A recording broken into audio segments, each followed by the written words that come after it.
За сайн байцгаана уу бүгдэнд нь өдрийн мэнд. Ингээд оюунлаг зөвлөгөө лайв болонгаараа уулзж байгаанаа. За ингээд өөрсдөө тэнцэлцүүлээд хэлье. За бүгдэнд нь өдрийн мэнд. Дайны ихтэй минь пэйжийг дагдаг эцэг эхчүүд болон хүүхдүүдэд энэ өдрийн мэнд хүргэе. За наваг алтангарлаа хүүхдүүдэр чанд гэдэг дайны ихтэндээ сургалтын менежерээр ажилладаг байгаа. За наваг болохоор амин зай гэдэг дай майнд ихтэй минь сэтгэл зүйч байгаа.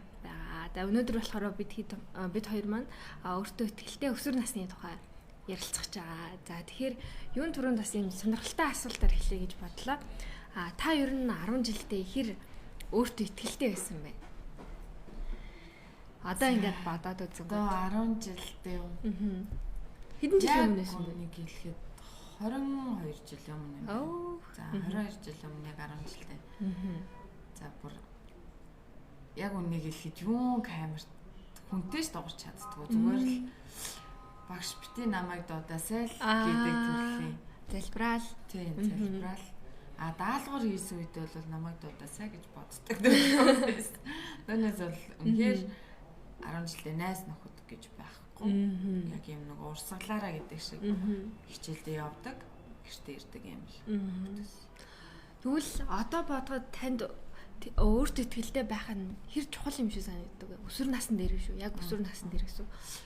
Яг одоо яг эргээд ингээ харахад найз нөхөд гэдэг зүйл байхгүй байна нэгт. Хоёрт болохоор яг тэр тухайн үедээ хэрвээ байсан бол өөрөө амар сонирхолтой байсан зүйлүүд одоо волейболын дугуйланч гэдэг юм. Тэр зүйлүүд дээр ерөөсөө хэлж чаддгүйсэн. Одоо ингээ өөрөө бүжиглэх дуртай, зураг дуртай гэдэг ингээд яг бодохоор маш олон яста байгаад байгаа байхгүй юу? Сонирхолтой байгаад байгаа. Гэтэл ерөөсөө өөрөө тэрийг хилдэггүй, илэрхийлдэг. Хөгжүүлэх боломжийг авч чадаагүй гэсэн үг. Тэгээд манай ингэ чинь нөгөө дугуйлан секц ингэ сонгодог байсан хүүхдүүдийг тэнгууд за нэг уул нь өндөр орчих боломжтой байсан. Наач тэгээд нөгөө өөрийгөө илэрхийлж хэлэхгүй болохоор хүмүүддэг юм байна л гэж амар чухал юм хэлээ тэр үрдээ. Тийм байна тий. Яг өсвөр насны дээрээ өөрийгөө илүү таньж мэдээд боломжуудаа нэмэгдүүлээд явах нь бол маш чухал нас шүү дээ. Тийм учраас өөртөө ихтэй байдал бол маш чухал байх нэ. За тэгвэл та одоо энийг үзэж байгаа эцэг эхчүүдэд хүүхдээ яаж өөртөө ихтэй байна уу, өөртөө итгэлгүй байна уу гэдгийг мэдхүү эсвэл энэ өөртөө итгэлийг яаж нэмэгдүүлэх тал дээр яаж ажиллах вэ гэдэг дээр юу гэж бодож байна? За одоо би өөрийнхөө 3 хүүхэд дээр яг харж байна. 3 хүүхдээ аль болох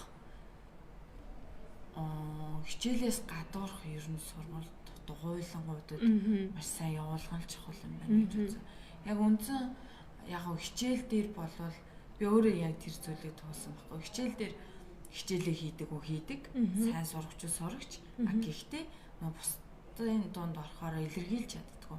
Ангид нэг тэр л угаасаа мундаг штэ гэд ингээд дотроо бодчихдаг. Тэгэхээр хүүхдийн үгүй чи өөр орчинд орох юм бол арай өөр байх хэрэгтэй шүү. Өөрийгөө илэрхийлэх хэрэгтэй шүү. Чи ингээд хилдэг байх хэрэгтэй шүү гэдгийг одоо ингээд хүүхдүүдээсээ дугуйланд явуулаад, шатрын дугуйланд явуулаад, волейболын дугуйланд явуулаад тэгжиж хүүхдээ бас таньж мэдчихээн. Тэгэхээр яг эцэг эхчүүдэд хэлэхэд бол яг хэрвээ одоо өсвөр наснд хараахан хүрээгүй ч гэсэн за одоо эсвэл өсвөр насны хүүхдтэй байх юм бол та 10 жилийнхэн хичээл буюу нөгөө суур боловсролын хичээлээс гадуурх үйл ажиллагаанд амарсан оролцуулах юм бол тэр хүүхд өөрийнхөө нөгөө сонирхлыг нэгт олж авах юм байна. Хоёрт болохоор яг орчны солиод ирэхээр би нэр ингээд бусдаас яаж дутгаад бай тийм гээд илэрхийлэх, ярих, сонирхлоо бас олж авах юм байна. Ерөнхий боловсролын сургууль нэрнээс л тодорхой шүү дээ. Хүүхд болгоныг яг тэнцвэртэй бүх шинжилгээ ухааны мэдээллийг л авах зорилготой сургууль. Хэдл одоо эцэгчүүдийн хувьд зарим нь ингээ харангууд ЕБС-тэй л аягүй сайн сур бүх хичээлүүд дээрээ гар ягаад энэ дээр би авчуу гэдэг ч юм иймэрхүү зэмлэх тохиолдол гардаг. Гэтэл тухайн хүүхдийн дотоод нөөцүүд нь гадаад нийгмийн үйл ажиллагаан дээр ч юм маш их гарах боломжтой. Өөрийгөө танаа тий маш мундаг юм илтгэгч лидерч болох боломжтой. Эсвэл бас юм сонирхолтой одоо сүүлийн үед маш их контент хийх хөвгөлтэй хүүхдүүд гарч ирж байна тий. Гэх мэтлэнгээр ерөнхий боловсрол гэдэг бол тухайн 10 жилд одоо ерөнхий юм шинжлэх ухааны үндсэн ойлголтуудыг л авдаг. Тэгэхээр хүүхдээ илүү таньж мэдэж хөгжүүлэх гэж байгаа бол бусад дугуулan одоо өөрсдөө таньж мэдэх орон зайг нь бас сайн олгож явах хэрэгтэй болов уу гэж бас би харсан. За тэгвэл мэдээж өсвөр насны хүүхдүүд үзчихэж магадгүй шүү. Би яагаад ч ингэж бас олонний дунд орохороо бас дугаа ураачдаг шүүгээ өөрийгөө ажигладаг те. Би бас ингээ хүмүүсийн дунд яг ингээд гараа ярих гэхээр амар санаа зовдөг шүү. Би ер нь өөртөө итгэлгүй байгаа юм байна гэж бодож байгаа хүүхдүүд байж магадгүй те.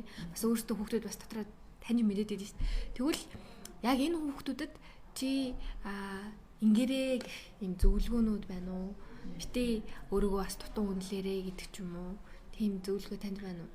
Одоо би яг амар өөрөө нөгөө нэг тэгж яасан болохоор яг 10 жилдээ эргээ харахад найз нөхөд байхгүй ингээ бусдаа ингээ нийлээ гэхээр тэргээж илэрхийлж чаддгүй ийм хөөхт байсан учраас одоо ингээд лайваар хэлэхэд за чи өөрөө ийм байсан бийж гэдэг ийм өдрөмж магадгүй зарим хүмүүс байж магадгүй. Гэтэ хүүхдүүдэд хэлэхэд бол чи угаасаа хүн болгонд нөгөө ийм ур чадвар заяадаг. Магадгүй одоо амин заяа багш болоод илүү TikTok хийх бүжиглэх сонирхолтой байлаа гэхэд миний хувьд бол TikTok нь арай бага, эсрэгээрээ маш сайн бичдэг, уншдаг ч юм уу тийм. Тэгэхээр хүн болгонтой харьцуулахыг битгий харьцуулах гэдэг. Яг зөв тийм. Одоо юу гэдгийг чинь 7 дугаар ангид бүгдээрээ л адилхан, 7 дугаар анги нас нь адилхан, өндөр жин магадгүй зарим нь адилхан тийм байсан ч гэсэн хүн болгон ялгаатай байдаг юм аа. Тэгэхээр тэнд байхгүй ур чадвар тэр хүнд одоо амин заяа өгшөд байгаа ур чадвар чамд байхгүй ч гэсэн амин заяа өгшөд байхгүй ур чадвар чамд байгаа шүү гэдгийг ойлгох нь амар чухал. Би бас яг өсвөр насны дээр амар хөрсөг ингээ бус хүмүүстэй ингээ харьцуулдаг байдгаа ингээ сандаг байхгүй юу? Тэр хүүхэд надаас бага хугацаанд явж төгөлдөр уранд явж надаас улаан хийс чийжилсэн биш гэж бодоол ч юм. Би тэгээд өөрийгөө өөртөө ингээд өөр хүнтэй харьцуулсараа төгөлдөр уураа бүр хаясан. Би тэгээ одоо ингээ бодонгууд ингээ харамсдаг байхгүй юу? Яах гэж өөрийгөө ингээ бусд хүмүүстэй харьцуулваа. Зүгээр л яг тэрвэрээ хичээгээл явдаг гэсэн бол би одоо ингээ чөлөө цагаараа маш гоо ингээ төгөлдөр уур тоглолдог те. Би ийм авьяастай хүн шүү гэж бусад гайхуулагч гэсэн боломжууд надад маш олон юм гарц нээх байсан байна. Одоо ядчил оюутан байх үедээ урлагийн үзлэг дээр би төгөлдөр уур тоглолт шүү гээл яхад ч бас миний статус нэг өөр болно да. Тэгээ би төгөлдөр ураа тэгэж өөр хүнтэй харьцуулж өөрийгөө ингэж буруутгаж би муу байна гэж бодсноосоо бол харьцуулсан амар их харамсдаг. Тэгэхээр яг зөв би тантай алстай 100% санал чинь хизээж битээ өөрийгөө хин нэгэнтэй харьцуулаарай гэдгийг бол маш хэлмээр. Тэгэхгүй яг өсвөр насны хүүхдүүдийн бас сэтгэл зүйн онцлогч гэсэн тийм бусдыг хараад энэ ямар гоё хувцастай юм бэ? Би яагаад тийм хувцлахгүй байна гэж ч юм уу гадаа төрхөөсөө ахуулаад бусдыг өөртөө харьцуулдаг. Тийм учраас хизээж битээ өөрөө хин нэгэнтэй харьцуулж байгаарай. Тэгээ бас миний энэ түүхийг бас сургамжлах байхаа. Тэгээ дуртай аманда дургу болтлоо гэж өөрийгөө харьцуулж исэн. Тэгээд одоо бодохоор айгүй харамсдаг шүү дээ. Тэгээ саяны нэг хүүхэд дээр би одоо 3 хүүхдтэйгээ томыг дунд хүү хоёроо ингээд дугууланд явуулж байгаа байхгүй. Гэтэл шатрын дугууланд явуулахаар би бол дотроо за манай дунд чи ер нь гайгүй дээ нэг талгай малгай сайтаа даа гэж ингээд амар дотроо эжнийгоор үнэлчихэж байгаа шүү дээ. Гэтэл шатрын тэмцээнд манай том алтан болж байгаа байхгүй. Тэгээ би тэнцээс юу ч харсан гэхээр би зүгээр л нөгөө харьцуулдаг юм байна. Угаасаа хүн амар сайн мэдж байгаа ч гэсэн тэр хүүхдийг ч гэсэн харьцуулсан одоо манай дундхлын гэдэг байх гээд тэнгүүд эсэргээрээ манай том болохоор ингээ алтан медаль аваад ирж байгаа. Нөгөө өөртөө итгэлгүй одоо итгэлгүй ч юм бэ тий. Тухайн үед маань өөртөө бол мундаг итгэлтэй. Та баг хүлээл тавьсан байсан биз тий. Тийм баг за чадахгүй байхдаа л гэдэг юм. Тавьцаасаагүй. Тэгэхээр эцэг эхчүүдээ хүүхдүүдэд хандаж хэлэхэд ер нь өөрийгөө бусдад харьцуулах. За тэгээд ээж аав чамайг юу гэж бодно? Тэр бол ерөөсөө огт хамаагүй гэж хэлмээр санагддаг. Өөртөө үнж байгаарай. Өөртөө үнж байх нь л чухал. Тэ шатрын дугууланд явуулж байгаа нь эцэг эхийн зүг боловч тэр хүүхд хичээж алтан медаль авч байгаа. Тийм шүү дээ. Түүнээс бол одоо манай дунд хүү бол харьцуулангууд би чадна шүү дээ. Би гэр бүл одоо манай дунд хүүгийн алдсан зүйл нь болохоор гэр дундаа тоглохоор бүгдийг тавьчихад байдаг. Гэтэл ах нь хожигчод байдаг. Тэгэхээр тэнцэнээс болохоор би зүгээр ойлгомжтой. Ах нь хожигдсан алтан ойлгомжтой гэсэн чи эсрэгээрээ байсан. Тэгэхээр хүний орчин бас амар өөр байдаг юм гэдгийг андаа. зарсан. Тэр хүн болго ингээд туршиж үзчихий, шинэ юм оролдож үзчихий бас өөрийгөө таньж мэддэг бод. Та ч гэсэн бас хүүхдээ дугууланд явуулаад нэг юм туршиж үзүүлээ хүүхдээ таньж мэдсэн байна шүү дээ. Тэгээ би болохоор өсвөр насны хүүхдүүд бас айгүй олон зүйл туршиж үздэг байгаасаа гэж айгүй их зөвлөхийг хүсдэг тий. За уудсан ч болно, хаширсан ч болно тий. Гэхдээ туршиж үзээ тэндээсээ өөртөө үнэнч байгаад тэр гоё мэдрэмж өгж байгаа зүйлээ таньж олж мэдээсэ гэж айгүй их зөвлөхийг хүсдэг. Тэгээ шин юм зорилтуудыг байнга тавьдаг байгаасаа гэж бас айгүй боддөө шүү дээ. Одоо нөгөө нэг сар эхлэхээр за би энэ сар нэг юм жижигхэн зүйлийг эхлүүлэндэ гэдэг ч юм ингээд дандаа юм сорилттой өөртөө юм жижигхэн зорилгыг айгүй чухал гэдгийг ойлгосоо гэдгийг бас айгүй их зөвлөдөг. За тэгээ манай лайвыг үзэж байгаа хүмүүс байвал бас асуух асуулт байвал комент хэсгээр бичээрэй. Тэгээд бас хүчлээ төгөөдөө ч бас хуваалцаж болно. Таны 10 жил ямар хөө байсан бэ? Яг надтай адилхан ингэж өөртөө харьцуулаад ч юм уу болж исэн төв байгаа юу те? Эсвэл 10 жилийнхэн бас ингээ харамсч явдаг ч юм уу өөртөө итгэлээ тэр үе тэгээ хэлсэн бол гэж боддог ч гэсэн. Тиймэрхүү гоё төгөөдөө бас хуваалцаарай. Бидэд бас бинээсээ суралцдаг учраас. За тэгвэл одоо манай актем ер нь өсвөр насны хүүхдүүдтэй ажиллаад 5 жил болчихлоо ш тий. Тэгэхээр таны хувьд ингээ сурагчдаасаа хардаг ерөнхийн хамгийн хүүхдүүдийн гаргадаг алдаа ч юм уу бол нэгчээсэ гэж боддог энэ дотоод юм зовнил ч юм уу байдаг штэ тий. Тиймэрхүү зүйл байдгүй тэр нь юу вэ гэж хуваалцаж асуугаад. За одоо шууд сая асуусан чинь л нэг толгоонд орж ирчих. Манай open mind хөтөлбөрт нэг хамрагдчихсан хүү гэдэг гэсэн. Тэгээд хөтөлбөрт хамрагдахтаа бол аюу жижиг бийтэй. Тэгээд спортод амар сайн амжилт гаргадаг. Тэгсэрнээсээ хичээлдээ босч байгаа юм таарах. Ээж нь ер нь ингээс спортод амжилт гаргахаараа хүүхд сууж чаддгүй юм шиг байгаа. Одоо тэр хөдөлгөөнт болчдаг одоо ингээс спортоор хичээлээ.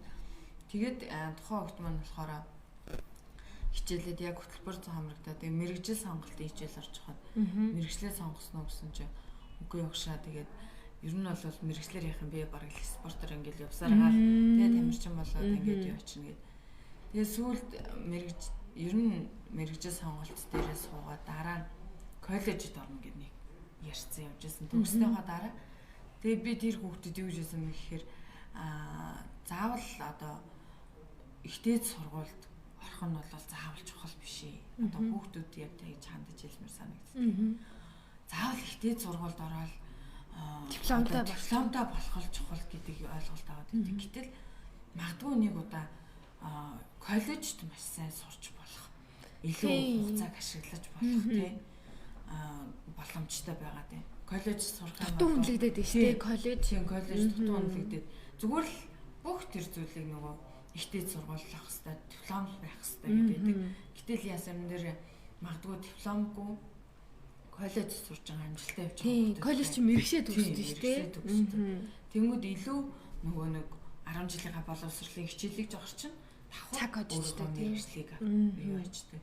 Тийм учраас яг энэ зүйл дээр буюу хүүхдүүд маань өөрийнхөө хүсэж байгаа зүйлийг заавал хийгээрэй гэдэг зүйлийг хэлмээр санагддаг. Одоо нийгмийн тогтцоо ойлголтоос болоод ч юм уу өөрчлөгдөх биш тийм. Эцэг одоо чи дипломтой л авах хэрэгтэй, дээд сургууль төгсөх хэрэгтэй гэдэг ч юм уу тийм. Яг тэрнтэй адил тийм зүйл биш, ийм тогтсон зүйл дээр биш, өөрийнхөө хүсэж байгаа тэр коллежид орсондоо буруу биш, магадгүй тэр хүүхд илүү амжилттай явах сууринч хийж магадгүй. Чи яг хинбэ гэдэг дээрээ л анхаарай. Тэрийгээ л анхаараад ойлгочихсоо л гэдэг зүйлийг хэлсэн. Тэгэхгүй л нөгөө хүүхдүүд ингээ ажиглаж байхад тэгээ ээж юу ихтэй сургуульд орд гэсэн. Тэгээд эсвэл одоо ангаахт л ор гэсэн. Мууш л мундаг штэ, шүтээс л мундаг гэдэг тийм. Гэтэл тэр сургууль зүгээр мундаг нэртэй болохоос биш яг чи өөрөө тэнцэнээс сурч чадах юм гэдэг нь чухал байхгүй. Тийм. Яг мэрэгшиж чадахгүй. Тэрний оронд чи тэгвэл коллежид сураад илүү сайжруулж болно. Ядаж 2 жилийн хугацаа шилжиж болно тийм. Тэгээд манай тэр хүү яг тэр коллежид ороод багшаа би хүүхдүүдээс манай ангийнхан дөнгөж 10 жилээ яг адилхан математик монгол хэлээрээ л төгсөж байна. Тэгээ яг л адилхан монгол хэлний хал шалгалтыг өгч байна. Гэтэл би одоо өөр инженерээрээ сураад би одоо шууд ажлын байрыг гарах боломжтой болчихлоо ингээ ярьж байгаа. Надаа нэрээ тийм штэ хүүхдүүдээ яг энэ зүйлийг хэлүүл зүгээр юм байна да гэж анзаарсан. Бас айгүй мартагдсан хүмүүсийн төдийлөн дурддагдаад байдаг үсэ дөө. Яачаар үгүй коллежийг бас ингээ ажиглангууд дутуу үнэлэгдээд байгаа одоо юм шиг санагддаг. За нэг асуулт ирсэн байна. За хүүхдээ хөгжүүлэх гээд дууланд явуулахаар дургу байгаад байна. Яаж зөв зүйлд явуулах вэ гэсэн байна. За миний хувьд бол одоо яг том дээр бол одоо ингээд сая ер нь бол хүүхдүүд айл болох дугуулна. Одоо манай үүсгэн байгууллагч гişгэн ментор маань хүртэл хэлсэн шүү дээ. Эрэгтэй хүүхдээ валет явуулжсэн гэх тийм. Яг тэрэндээ адилхан би нэрээ хүүхдээ таньж мэдхийн тулд тахгүй шүү дээ. Хүүхдээ ямар зүйлд илүү цаг ашиглаад илүү зүйл дуртай байгаад байна. Тэрнгээр нь яаж мэрэгчлээ сонгох гэдэг. Ирээдүйн төлөвлөхийн тулд ингээ багаас нь энэ дугуулна гэдэг зүйл явуулаад байгаа. Тэгэхээр эхний нэг сар явуулаад үзэх нь угаасаа хүчээр. Угаасаа хүүхд нөгөө одоо нэг юм тогтоогүйч гэх юм уу зүгээр уцаараа оролдоод үнэхээр бараг тэр дугууланд явж ирснээс зүгээр хөвтөд уцаа орлож ирсэн хамаагүй гой санагдаад байгаа шүү дээ. Одоо угаасаа хүүхэд болгоны хувьд тийм байгаа даа. Тэгэхээр эхний нэг сар бол зүгээр бүр хүчээр. Тэгээд эхний нэг сар бол та харин шалтгаан тоочихгүй тогтмол авах хэрэгтэй. Тэ хол байна, хүйтэн байна. Эсвэл одоо юу гэдэг өнөөдөр хоёлаа балчи гэдэг ч юм. Яг ийм шалтгаас биш. Тэгвэр тухайн хүүхдээ яг нэг юм сарын хугацаанд ер нь 4 удаа л оролт орж байгаа шүү дээ. Тийм бараг тийм. Тэнгүүд 4-7 хоног хичээлэхэд нь та өөрөө тогтмол явуулаад тэгээд тэр хүүхд маань эхлээд дуртай үгүй юу гэдэг нь угаасаа анзаарагдаад эхэлдэг. За тэнгүүд хоёр дахь дээр нь тэмцээн оролтоонд оролцуулаад өөрөө судлах хэрэгтэй ээж. Ямар тэмцээн бэ? Манай дугууланд явж байгаа. Тэр дугууланд явж байгаа учраас тэр хүүхдээ тэмцээнд оруулж тэр хүүхдийг илүү урамшуулах хэрэгтэй. Зүгээр нэг медаль авчулах айгүй урамших хаа тий. Түүнээс бол зүгээр дугууланд яваад байх юм бол тэр хүүхд өөрчлөхгүй гэсэн үг. Тийм байна. Тэгэхээр ээж та өөрөө хүүхдээ ямар дугууланд явуулах гэж байгаа. Эхлээд эхний удаа ямар дугууланд явуулмаар байгаа. Тэрнийхээ дагуу хаана тэмцээн оролтоо юм бэ? Тэрийг явуулах юм чухал гэсэн. Тэгжиж хүүхд маань урамшаад цаашаа сонирхолтой болно гэсэн. Түүнээс бол 4 удаа 5 сар явсан ч гэсэн хүүхд сонирхолтой байх боломжтой. Тэгэхээр тэрийг өөр орчин нөгөө нэг гаргаж ирж магадгүй тэмцээн оролтоонд оруулж 3 дугаар хайран дээр нөө 2 дугаар хайран дээр нөө алт авах нь хамаагүй оролцож байгаа л чухал гэдэг юм. Тэг надаа маш бас юм айгу нууц аргаа хилээд өгсөн юм санагдлаа. Тийм байна. Би ч бас яг тийм олон дагууланд явж л байсан л да. Гэхдээ зарим нь тэгэл дургу болоо болол зарим нь хүсэж байхад ээж аав нар бас сонсохгүй явуулахгүй ч бас байсан л да. Би ингээ бүжгэнд явмаар байна энэ төр гэхээр нэг тийш тоошохгүй мөртлөө төгөлдөр хууранд аав өөрөө дуртай болохоор ингээ явуулцаахгүй. Гэхдээ яг тэр надаа бас азар бас бид хоёрын сонирхол ижилхэн байж дараа бас сонирхолтой байж гэсэн юм. Тийм бахан. Тэр хүүхдүүдээс урамшуулах нь айгүй чухал. Тийм урамшуулах. Зөвхөн нэг дугууланд өгөөл хайчих биш тий. Ямар тэмцээн оролтоо хаана болж ийн хүүхдээ яаж манай хүүхд тэнцгээрээ нүү нас нь болохоор окей 50000 гарна. Би ч одоо бүр сар болгоныг 50000 тагстай тэмцээнд оруулаад тэмцээнд оруулдаг. Тэгээд яг тэмцээнд оруулж байгаа л тухайн хүүхд маань одоо ингээд манай том ч өөрөө 7 дугаар анги тэгээд яг ангидаа ингээ анзаарахтахаар ер нь бол ингээл дуугаа яг юм миний багнаас харагдаад байдаг байхгүй. Тэгээд би ч өөрөө тэрийг туулаад үзсэн учраас ээж маань юм байсан болоод аав маань ингэсэн болов гэдэг юм дотроо бас хүүхд маань бодолтой байдэн шүү дээ. Тэгэхээр тэр зүйлийг би болохгүй үднээс аль болох маш ажиллаж байгаа юм байна тий. Ажиглаад юмд нь сайн явуулаад тэгээд явуулсныхаа хүчинд эргээд тэр хүүхдээсээ нөгөө шаардах хэрэгтэй байсан. Хоёлаа 1 сар явцсан. Окей. Одоо энэ тэмцээнд орох нь зөв юм байна. 1 сарын хугацаанд ямар зүйл үзснээ хоёлаа туршиж үзье гэдэг. Тийм, туршиж үзье. Тийм. Тэр талаас нь ярих нь амар чухал санагдсан. Тэгээ эцэг эхчүүд бол яг нөгөө хүүхдээ хөгжүүлэх гэхээр багш нарт нь даатгаад үлдээж тийм. Одоо багш нарт даатгаад магадгүй одоо дугууланд явуулж байгаа юм чи би мөнгөний өгсөн шүү дээ. Би сайн дугуулан олж байгаа төгсөн шүү дээ гэдэг ч юм. Танах амар сайн байсан мэт гэдэг юм тий. Тэгтэл нөгөө тухайн хүүхэд маань өөрөө угаасаа яалчгүй хүн дотоод хүчийг гаргаж байгаа хүмүүс эцэгчүүд шүү дээ. Одоо томчууд ч гэсэн бид нар тэгээ нэг зүйлийг хийж гэхээр дургу болохоор хайчдаг шүү дээ. Яг тэрнээ адилхан хүүхдүүд. Бид нараас өөртөө аягүй хайдаг шүү. Тийм өөртөө аягүй хайдаг тийм. Хичээд хүүхдээ хаянгуу чи хаялаа гэдэг. Өөрөө үлээ. Жимд явна гээд аягүй олон хүмүүс хайдаг ч юм уу. Тийм юмнууд бас гинт саналаа. Тийм ээ. Бид нар ч бас өөртөө бас хаяа залхаад туурших юмнууд байгаа. Гэтэл хүүхдээ ерөөсөө тийх боломж олохгүй байгаа гэж магадгүй шүү дээ. Тэг яг хуу зарим тохиолдлууд олон зүйлд явуулсан гэсэн хүүхдийн сонирхол нь татахгүй байгаа л хүүхдтэйгээ яг туулж үзээд ярьж үздэг ч юм уу. Нэг зүйл дээр заавал ингэж хүчээр явуулж бас урамшуулах маягаараас иймэрхүү олон аргууд хэрэглээд үзээрэй. Тэг хүүхд бол адилгүй учраас зарим арга нь үйлслээ, зарим арга нь өөрчлөхгүй ч хийж боломжтой шүү дээ. Тэгээд яг дугуулангаас асуун л та. Би бол асуусан. Ойлгоо сакс. Би ч өөрөө бас гитар тоглох дуртай. Тэгэхээр эрэгтэй хүүхд гитар тоглоо байж бол гоё гэл. Тий, аюу гоё төсөөлөгдсөн тий. Гитарын тоглолтод явчаач гитар бараг л бүртгүүлчихсэн гэдэг. Тэгтэл өөртөө сонирхгүй байна. Тэгэхээр ийм зүйлүүд байна. Тэгээд сонгох тэтгэх өдөр байна. Тий. Тэгээ хоёлаа энэ одоо хугацаанд бид аль энэ одоо 7 өнөр ч юм уу зөвхөн хагас хугацаанд хичээлэх юм байна гэдэг ч юм уу. Тэгээд тэр зүйлээр нь сайн хэлээд өгчүүл бас хүүхдүүд нь. Тэр хүүхдүүд нь та за энэ 3 юм дугуулan байж болно. Та сонгоорой гэдгсэн гэсэн үг үү? Тий. Одоо би ингээд та 3-ыг дугууланд явуулмаар байна. За одоо тэгээд дугууланд явахгүй бол хүүхд угаасаа нөгөө хөгжих юм зүйл байхгүй байгаа. Нэгт та 3 гурлавцсан оролж байна. Намайг одоо өдөрт юу хийж байгааг уцаал орлож байгаа байхгүй. Даалгавар хийхгүй байгаа. Тэгэхээр ядаж миний хувьд бол нэг цаг ч гэсэн 2 цаг ч уцнаас хооллох юмсан гэдэг үднээс ихний ээлжинд хэлээд тэгээ хүүхдүүдээс асуусан. Нэг ийм дугуулан байна. Төгөлдрөөр явж бүжиг гэд ингээд дугуулангууд байна. Тэгээ би бүх хүмүүс одоо багш нарлаа залхаад хизээ боломжтой хідээс хідэн асууж агаад хүүхдийн насанд тохирсон юмнуудыг хүүхдэд санал болгоод тэгээд тэрнээс манай хүүхдүүд бол сонгоо суралцж байгаа юм.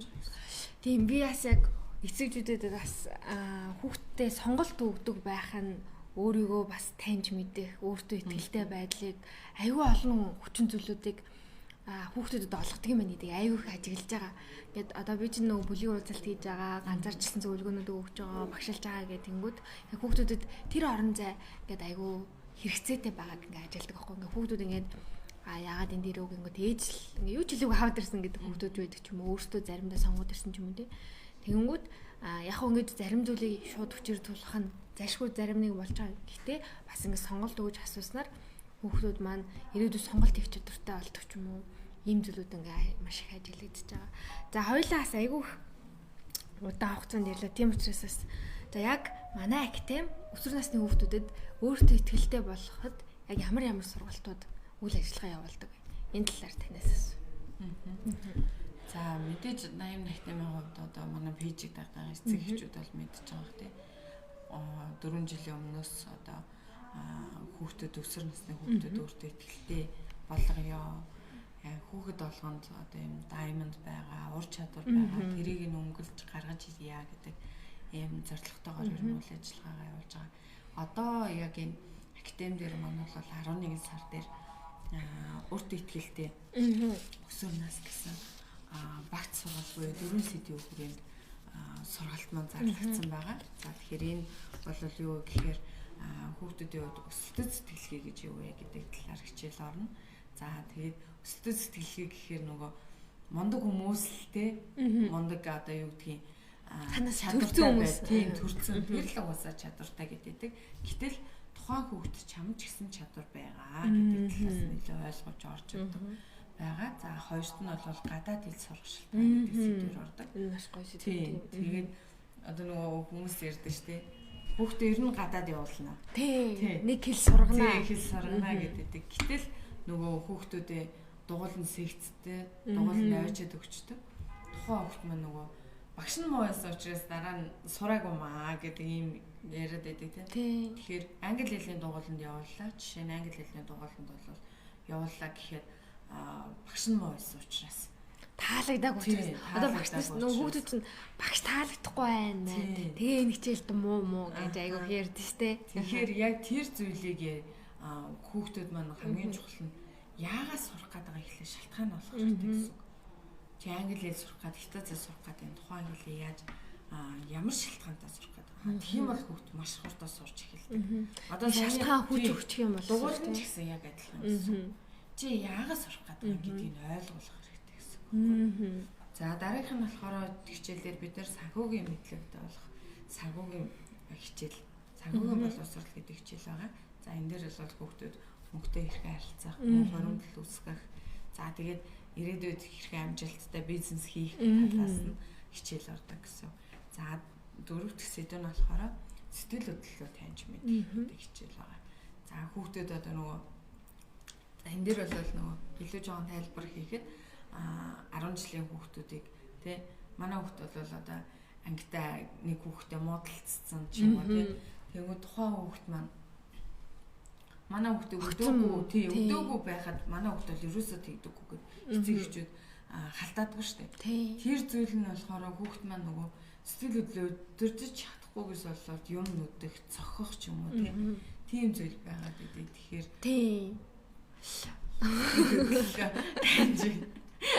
сэтгэл хөдлөлөө таньж мэдэх гэдэг хичээлийг илүү бас орж өгдөг гэсэн.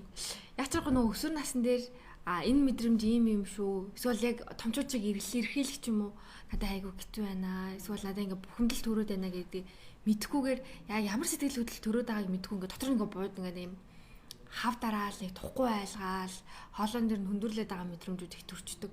Тэнгүү тэрийг яаж гадагшлуулаа мэдэхгүй учраас гинт байж байгаа л тэр нь мэдээж гадагшлах хэрэгцээ их заартай толонгууд гинт хүчтэй сэтгэл хөдлөлөө гаргахчингууд хоох энэ хүүхд хэвдэрж ийн гэдэг юм. Тийм шүү байдлаар яхаа. Тийм учраас эртнээс хүүхдүүдэд ер нь сэтгэл хөдлөл гэдэг чинь ийм зүйл, ийм мэдрэмжүүдэд ингэж холилдож төрдөө гэх мэрслэнгээр ингэ сэтгэл хөдлөлөө илэрхийлэх нь зөв юм шүү гэж чиглүүлэх нь айгүй чухал байдаг. Тэгэхээр яг энэ дөрвөн сэдвийн хүрээнд манай дээр одоо яг зарлагдчихсан хөтөлбөр одоо зорилго цаг төлөвлөлт гэдэг тийм одоо цуслангийн хөтөлбөр хамрагдсан, хайбис хөтөлбөрт хамрагдсан хүүхэд болгон агсан түвшнээс сурах гэсэн энэ зүйл маань. Тэгэхээр өөртөө ихтэй өсвөр нас гэдэг багц дээр энэ дөрвөн сэдвийн хүрээнд үзэн тэгээд яг 11 сар дээр зарлагдсан байгаа хөтөлбөр байна. Тийм тэгээд 11 сарын 18-наас эхлэх байгаа. Бүтэн 1 сарын хугацаатай 4 удаагийн 7 хоногт 4-7 хоногт 2 удаагийн оролтуудтай нийт 8 удаагийн оролттой юм хичээл бол явагдана. Тэгээд төлбөрөө болохоор 189 сая төгрөг гэж байгаа. Тэгээд та хэрвээ бас дэлгэрэнгүй мэдээлэл авах гэсэн энэ комент хэсэг дээр бас 2 гэж үлдээгээрэй. За та цагийн хувааруудын талаар бас. За яг энэ хөтөлбөр бол 11 сарын 18-наас эхлэх хөтөлбөр маань одоо онлайн танхим гэж бас сонголтоор байгаад байгаа. За мөн дээрэс нь 2 дахь дөрөвдгийн 15 цагийн анги. За хагасаа бүтцээний 10 цагийн анги. За 3 дахь 5 дахьад 15 цагийн анги гэсэн ийм 3 ангийн сонголттой танхимын хувьд. Тэгээд нэлээд олон сонголтуудтай байгаа. Тэгээд онлайнаар бас давхар орох боломжтой. Тэгэхээр яг одоо лайв үзэж байгаа эцэг эхчүүдэд хэлэхэд манай дээр анх зарлагдчихсан одоо цэцлэнгийн хөтөлбөр, зуны хөтөлбөр тийм яг энэ нөгөө нэг зорилготой өргөжлүүлж суулгамаар байна гэдэг агсан төвшний сургалт гэж сонирхоод идэг. Тэгэхээр яг агсан төвшний сургалт маань одоо энэ 11 сарын 18-нд эхлээд бас цөөхөн судал үлдсэн байгаа шүү. Тэгээд таад маань мэдж байгаах нэг ангита 15 хүүхэд авдаг тийм. Тэгэхээр амжиж бүртгүүлээрээ мэдээлэл авахыг хүсвэл доор бас комментаар 2 гэж чирээ. Тэгээд бас пэйж руу маань холбогдоод бүснээрээ мэдээлэл авах боломжтой. Тэгээд төлбөрөө болохоор 189 сая төгрөг гэж байгаа. Тэгэхээр энэ бол миний хувьд айгүй боломжийн санагдаж байгаа шүү дээ. 1 сарын хугацаатай үргэлжлэхний хүүхдүүд маань ерөнхий өөрийгөө илэрхийлэх чадварт одоо нийтж байдал, найс нөхдөд хүрээлэн олох гэх мэтлэн яг энэ сэдвээс гадна маш олон ур чадваруудыг бас танхим дээр маш ирээд суралцдаг. Хөгжин тоглоомын аргуудаар, хэлэлцүүлгийн явцад ч юм уу. Тийм учраас бас хүүхдүүд маань өөрийгөө илэрхийлэх, ярих хэлтэх ур чадварт бас давхар сурдгаараа бас онцлог байгаа шүү. Тэгээд өнөөдрийн лайваар хамт байсан бүх эцэгчүүдэд баярлалаа. Хүүхдүүдэд бас баярлалаа. Тэгээд манай актив маань ер нь оюутлаг лайв болонгаа эргэж авчирч байгаа. Тэгээд дараагийн сэдвээр юу сонсохыг хүсэж байгаа бас комент хэсэгт чижүүлдээгээрэй. Тэгээд дараа 7 хоногт толцгаая. Баяртай. Баярлалаа.